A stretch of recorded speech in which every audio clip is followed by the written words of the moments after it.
এই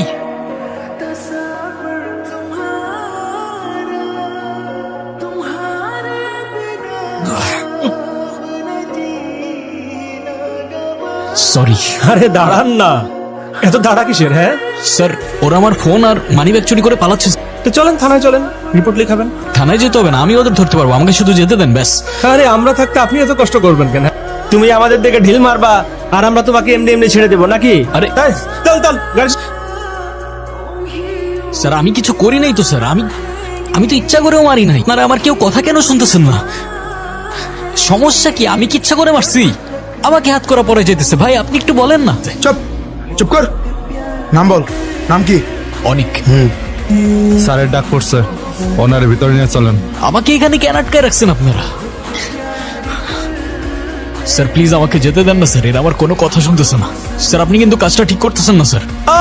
2 দিনের ছোকরার কাছে এখন আমাকে শিখতে হবে কোনটা ঠিক আর কোনটা ভুল। তুই পুলিশকে ঢিল মারবি আর পুলিশ তোকে ফুলের মালা দিবে নাকি? আরে আমি তো আপনাদের উদ্দেশ্য করে মারি নাই, অপরাধীরা পালিয়ে গেল, আপনি আমাকে আটকে রাখলেন। তুই তো ওদেরকে তাড়া করতেছিলি, ওরা তোর ভয়ে পালা যাচ্ছিল, তাহলে তো অপরাধী তুই হলি নাকি? ওরা আমার ফোন চিন্তাই করে পালাচ্ছিল। উফ, পাগল হয়ে যাবো আমি স্যার। স্যার কালকের দিনটা আমার জন্য অনেক ইম্পর্টেন্ট স্যার। এই তুই কে রে ভাই? হ্যাঁ, কোন দেশের প্রাইম মিনিস্টার? হ্যাঁ, আমি ইম্পর্টেন্ট কোনো মানুষ না, কিন্তু কালকের দিনটা আমার জন্য অনেক ইম্পর্টেন্ট। কালকে আমার স্নেহার সাথে দেখা করতে হবে স্যার। আমি স্নেহার সাথে দেখা করে নিই, তারপর আপনি দরকার হয় আমাকে সারা জীবনের জন্য জেলে রেখে দেন স্যার। লাভ স্টোরি নাকি রে? জি স্যার। তা আগে বলবি না? তোর লাভ স্টোরি বলা শুরু কর, শুনি। তাহলে তোকে কথা দিচ্ছি, যা, তোকে আমি ছেড়ে দেবো, প্রমিস। বল।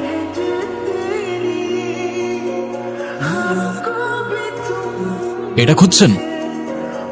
ও গড, এটা তো আমার। আপনি কোথায় পেলেন?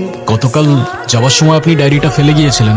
আপনি জানেন না এটার মধ্যে আমার পুরো শৈশব আছে। তাহলে ডিজিটাল কপি রেখে দিলেই তো পারেন, ডায়েরিতে কেন? কিন্তু সেখানে শুধু ছবি থাকে, কোনো ফিলিংস থাকে। আর ডায়েরিতে রেখে প্রত্যেকটা পাতা খুললেই মনে হয় সেই সময়টা আমার সামনেই আছে। ইমপ্রেসিভ। এই ছোট লোকের বাচ্চা, গতকালকের মতো আবার যদি হয় একদম জায়গা মতো ভইরা দিমো। আজকে লবণ ঠিকঠাক মতো দিছস? জাফর, সরি, ট্রাফিকে আটকে গিয়েছিলাম। আরে কোনো প্রবলেম নেই। জাহাঙ্গীর ভাই আবার তোরে মারছে কি? গতকাল 4-5 জন লোক আসছিল, বিল চাইতে ধরে আমারে মারছে। জাহাঙ্গীরটা কে?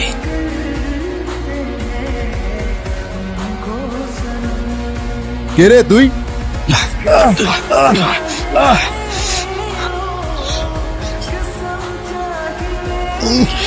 এবার লবণ ঠিক আছে?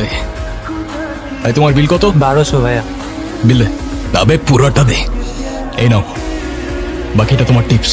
জি ভাইয়া। আচ্ছা, কালকের ওই ছেলেটা কি আপনার কিছু হয়? না তো। তাহলে যখন ওর উপর হওয়া চুলুমটা দেখলাম তখন মেজাজ খারাপ হয়ে গেছে। লোকটা ছেলেটার সাথে যেটা করছে সেটা ঠিক করে নাই, আপনিও যেটা করলেন সেটাও তো ভায়োলেন্স।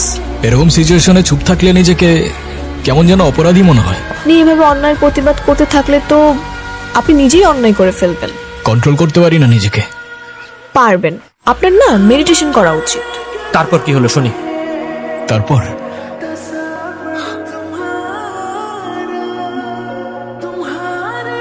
কাকে যাচ্ছেন? আমি স্নেহা, অনেকের ফ্রেন্ড। একটু ওর সাথে দেখা করতে চাচ্ছিলাম। ভিতরে আসেন আপনি। শিওর। বলেন কি ব্যাপার? অনেকের কি কোনো প্রবলেম আছে? ও না অকারণে অনেক রিয়্যাক্ট করে বসে, শুধু শুধু অনেক সিক্রেট করে। অনেকে আসলে এরকম ছিল না, কিন্তু পরিস্থিতি মানুষকে চেঞ্জ করে দেয়। প্রায় 12 বছর আগের কথা। অনেক তখন রসুলপুরের একটা মফস্বল এলাকায় থাকতো। যে কোম্পানির উপর জীবনের সবকিছু দিয়ে ভরসা রাখলো, সেই কোম্পানি এক রাতে গায়েব হয়ে গেল।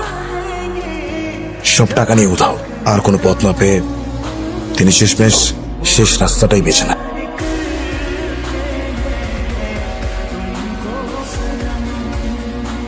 সেদিন থেকে অনেকের ভিতরটা বদলে গেল। ওর জীবনের আপনার মানুষগুলো এক নিমেষেই সব শেষ। সে আগুন আজও নেবেনি ওর ভেতর থেকে। ওর বাবা মা মারা যাওয়ার পর আমার কাছে ওকে নিয়ে আসি। সে থেকে অনেক অন্যায় সহ্য করতে পারে না।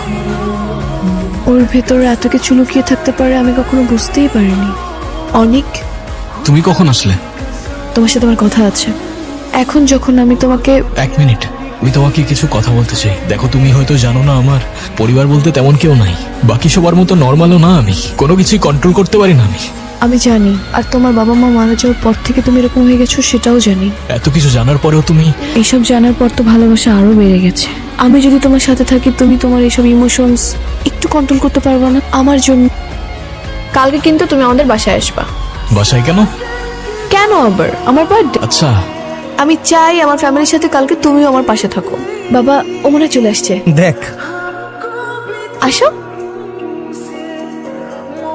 বাবা ও হচ্ছে অনেক। আঙ্কেল আসসালামু আলাইকুম। ওয়ালাইকুম আসসালাম। এই তুই? মানে এই স্নেহা, ও এখানে কি করে? এটা তোমার ভাই, ও তো একটা চোর। কি বলতেছো তুমি এসব? তুমি কিন্তু আমার ফ্যামিলিকে অপমান করতেছো। তোমার ফ্যামিলি? এই ছেলে যদি তোমার ফ্যামিলি হয়ে থাকে, তোমার ফ্যামিলি নিয়ে তোমার লজ্জা হওয়া উচিত না। কি হচ্ছেটা কি?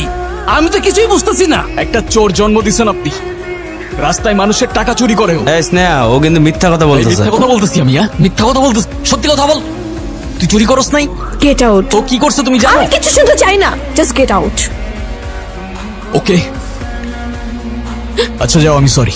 আমি এমনি এমনি তো আর রাগ করি নাই। আমার ভাই কেমন, সে কি করছে এটা ইম্পর্টেন্ট না অনেক। আজকে আমার বার্থডে ছিল আর আজকের দিনটাও তুমি নষ্ট করলা। আমি ভেবেছিলাম আজকে তোমাকে আমার বাবা মার সঙ্গে পরিচয় করে দিব, এরপর আমাদের কথাটা বলবো। আসলে আমার ভুল, আমি ভাবছিলাম তুমি বদলায় গেছো। তুমি এরকম কেন বলছো?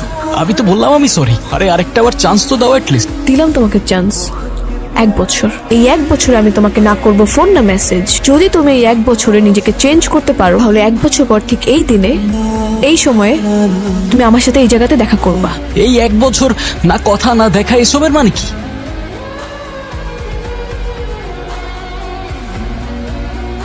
ভালোবাসার মানুষ জীবন থেকে হারিয়ে গেলে হয়তো সময়ের সাথে সব পরিবর্তন হয়, তবে ভালোবাসার মানুষের অপেক্ষায় থাকলে বোধহয় সেই সময়টাই থমকে যায়। এরপর তো স্যার 1 বছর চলে গেছে। আজকেই সেই দিন, স্নেহা আসবে আমার সাথে দেখা করতে। অনেক অনেক কই অনেক?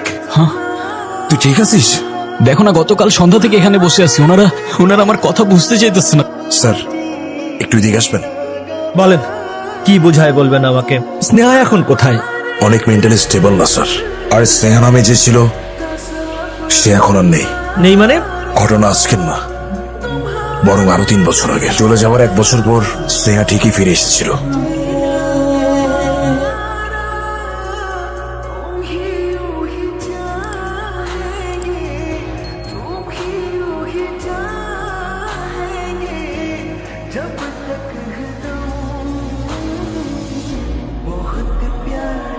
স্নেহা, এই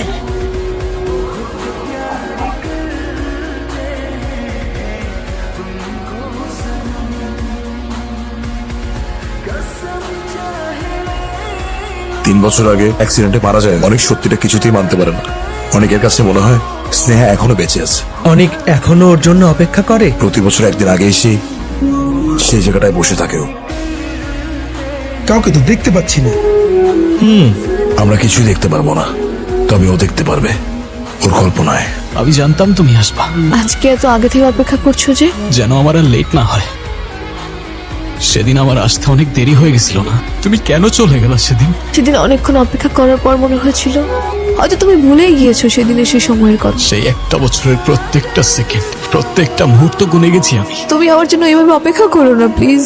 আমি কথা দিচ্ছি তোমাকে, আমার আর কখনো লেট হবে না। প্লিজ আমাকে আর ছেড়ে যেও না, প্লিজ। ওকে কথা দিচ্ছি, আমি কথা দিচ্ছি কিচ্ছু হয়নি। তোমাকে। মামা চল।